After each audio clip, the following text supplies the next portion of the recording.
bonsoir, bonsoir à tous. Alors, pourquoi est-ce que je suis là avec vous ce soir? Ben, il y a une chose qui m'obsède, une chose qui me travaille au corps et à l'esprit depuis quelques années, c'est la transmission de l'histoire. Comment on fait pour intéresser les jeunes à l'histoire?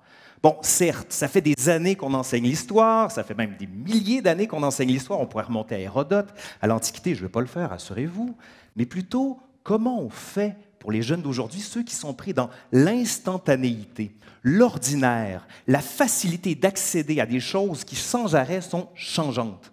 Comment on fait pour leur raconter une histoire, notre histoire, l'histoire en général? Bon, il y a quand même quelque chose d'assez intéressant dans l'histoire, c'est le récit, le verbe. La puissance du verbe qui a une capacité d'emporter, de nous illuminer. Et là-dessus, je suis sûr que vous en avez des professeurs d'histoire, et on racontait, quand on était à la petite école, on dit, lui, il nous racontait l'histoire. Et on avait besoin de rien. Oui, mais les jeunes à l'époque n'avaient rien. Entendons-nous, à l'époque, ils n'ont pas les cellulaires, excusez-moi, les portables, oui, parce qu'on n'a pas juste un accent, on a aussi des mots différents. Mais j'ose croire que ça enrichit. Et donc, comme ils ont beaucoup de stimulation, ils ne sont plus intéressés par ce qu'on a à raconter. Et ce n'est pas juste un problème français, c'est un problème occidental, même à travers le monde. L'histoire ne passe plus. Comment faire pour y arriver? Ben, j'ai quelques constats pour vous qui sont assez évidents, hein, et je pense qu'on va s'entendre là-dessus. Les jeunes ne connaissent pas leur histoire, ils ne s'y intéressent pas. Internet et les réseaux sociaux ont tué le contenu et la connaissance. Alors, si vous me permettez d'être un peu hautain, faux, faux, faux. Tout ce que vous avez devant vous, c'est des fake news. On pourrait même dire de la fake history. Ça ne rend pas compte de l'intérêt qu'ont les jeunes pour l'histoire. Et quand vous regardez dans la production culturelle, comme par exemple les jeux vidéo, bien les jeux vidéo, depuis 2002, c'est le premier médium culturel en termes d'argent. On fait plus d'argent avec les jeux vidéo qu'avec les films d'Hollywood. C'est vous dire, c'est des milliards de dollars qui sont investis. Et l'histoire est un terrain de jeu. C'est un terrain de jeu pour apprendre. Donc, quand vous arrivez dans un cours magistral avec des étudiants et vous vous asseyez, du moins l'étudiant s'assoit, et pendant 3 heures, on lui raconte des choses, quelle est sa seule réaction? Arc, je vais me faire chier. Et à juste titre. Moi, le premier, si on me raconte des choses, et en plus, là, on a une nouvelle technique parce que certains profs ont le grand avantage d'être à la fine pointe de la technologie et d'arriver avec des PowerPoint et se disent, je vais balancer des images, réduire les lumières et avoir une voix monocorde. Le PowerPoint devient un power somnifère.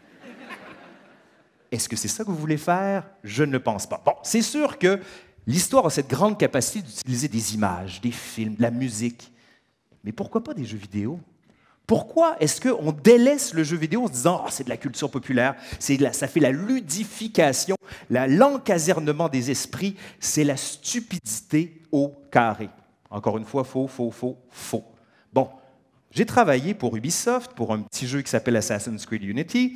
Vous avez peut-être été mis au courant parce qu'il y a eu un petit débat. Et d'ailleurs, les médias français ont été mis au courant du jeu à cause d'un homme politique. On va l'écouter. Le jeu vidéo, c'est une forme d'art. Et celui-ci vous dérange, pourquoi? Ah ben parce que c'est de la propagande, donc je réagis. Comment ça? Ah ben c'est la propagande contre le peuple. Le peuple sont des barbares, des sauvages. Alors, Jean-Luc Mélenchon, quand même, a eu l'idée de lancer le débat. Après, il a arrêté de parler parce qu'il s'est rendu compte qu'il fallait laisser les historiens travailler. Une chance. Mais qu'est-ce que c'est Assassin's Creed Unity? Je pourrais vous en parler pendant des heures. Je pourrais vous parler de l'intérêt qu'on a pour reconstituer Paris, mais je vais me tasser. Je vais vous laisser l'histoire.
quand même assez impressionnant, il faut le dire.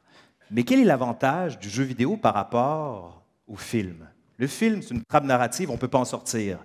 Le jeu vidéo, n'en déplaise à Jean-Luc, on peut entrer dedans. Il y a une structure immersive. On peut véritablement revivre ce que les gens ont vécu. Mais là, qu'est-ce que j'ai fait comme travail, moi, avec Ubisoft? Ils m'ont demandé grossièrement de reconstituer Paris, de faire des élévations de plans. À quoi ça ressemblait à l'intérieur des habitations, des maisons, les toits, à quoi ressemblaient les planchers, dans les armoires, qu'est-ce qu'il y avait comme bidet, qu'est-ce qu'il y avait comme pot, est-ce qu'il y avait des toilettes à l'époque? Ben non, il n'y en avait pas. Les trottoirs, est-ce qu'ils étaient là? De l'infiniment petit, mais plus encore, travailler avec la vie quotidienne.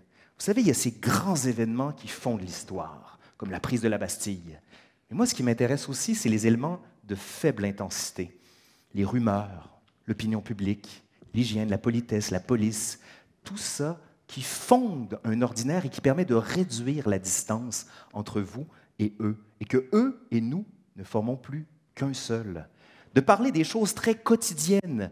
Certes, le verbe permet de nous amener un n'importe où, mais quand on l'assoit avec l'image, quand on l'assoit avec ce contexte qui nous donne le 18e siècle, le 18e siècle est présent, l'histoire devient présente. Et c'est la fonction de la vulgarisation, ou plutôt de la transmission. J'aime pas le terme vulgarisation. On se rattache au vulgaire. On pense que l'universitaire que je suis, et comme mes collègues, doivent descendre de leur tour d'ivoire pour donner au vulgaire. Non, c'est pas ça. J'ai une fonction sociale. Je suis payé par l'État pour travailler et donner à mes semblables. Si je ne le fais pas, je manque à ma fonction. Donc, qu'est-ce que je peux faire avec les jeux vidéo? Peut-être vous connaissez une petite application qui s'appelle Google Street View. Disons que c'est assez connu. Hein. Si vous ne la connaissez pas, vous avez été cryogénisé durant les 20 dernières années comme Han Solo. Mais imaginez un écran de 10 mètres comme on a devant vous. La sono, une bonne sono. Un curseur, comme celui-là ici. Et avec le curseur, on entre dans Paris. On entre dans Paris, mais pas un Paris statique, mais un Paris de 1789. La foule bouge, les mendiants, la police. Bon, on n'a pas encore l'odeur, quoi qu'on m'a dit que ça pouvait arriver, ça.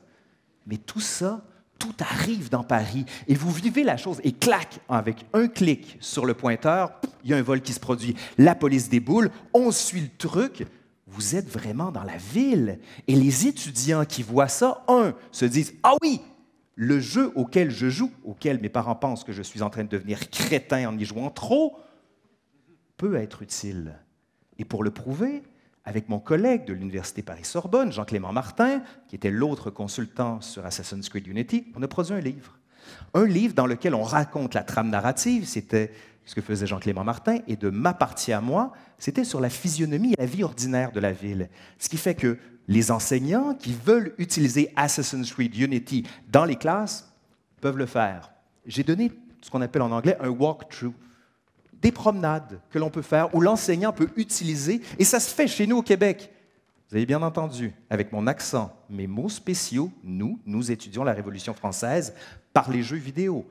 Nous sommes adaptés. On est dans le 21e siècle. Bon, je ne suis pas en train de critiquer la France, quoique.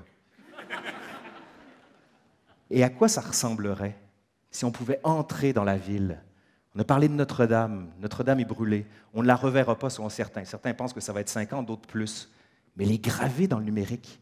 Elle est gravée dans le jeu. Et on peut, dès aujourd'hui, l'utiliser dans nos cours pour montrer aux étudiants, voilà ce à quoi ressemblait la cathédrale. Pas celle du 13e siècle, parce que celle qui est reproduite dans le jeu, comme on avait les plans de Viollet-le-Duc, on l'a remise dans le jeu à partir des plans de Viollet-le-Duc. Donc, on a une conceptualisation qui est déjà présente. On dit souvent que si vous voulez connaître les choses, il n'y a qu'à se baisser, ou plutôt à s'asseoir sur son ordinateur, et à apprendre. La révolution technologique, qui n'est plus une révolution, on est dedans depuis longtemps, doit transformer l'éducation, doit transformer la manière d'enseigner. Au verbe que je suis en train de vous faire en ce moment, on doit adjoindre l'image. J'ai une chaîne YouTube qui s'appelle L'Histoire nous le dira. J'ai fait des romans historiques, une série qui se passe à Québec au 18e siècle, dans le froid, parfait pour vous les Français qui pensez qu'on vit enterré pendant 6 mois, ce qui est faux. Et là, je me dis, quelle est la suite? Parce que mon grand plaisir et mon devoir que je me suis donné, c'est de tester toutes les méthodes qui existent pour transmettre l'histoire, pas la vulgariser, comme j'ai dit tout à l'heure, pas la rendre vulgaire, facile, accessible, en disant tout simplement « suivez-moi ». Non, simplement vous la raconter en réduisant la distance. Et peut-être que ce qu'il faut que je fasse, c'est faire des one-man shows, mais pas juste un one-man show où est-ce que je suis là tout seul à vous raconter, mais avec des projections à gauche et à droite. Utiliser l'architecture immersive des jeux vidéo qui est déjà présente, parce qu'Assassin's Creed, c'est pas juste le Paris de 1789, c'est la Renaissance des Médicis, c'est les Pirates des Caraïbes, c'est la Révolution américaine de 1776, c'est Londres au 19e siècle et c'est la Grèce antique. Donc vous avez un vaste panorama de l'histoire. L'histoire est un terrain de jeu et pourquoi pas un jeu vidéo. Merci beaucoup. Merci.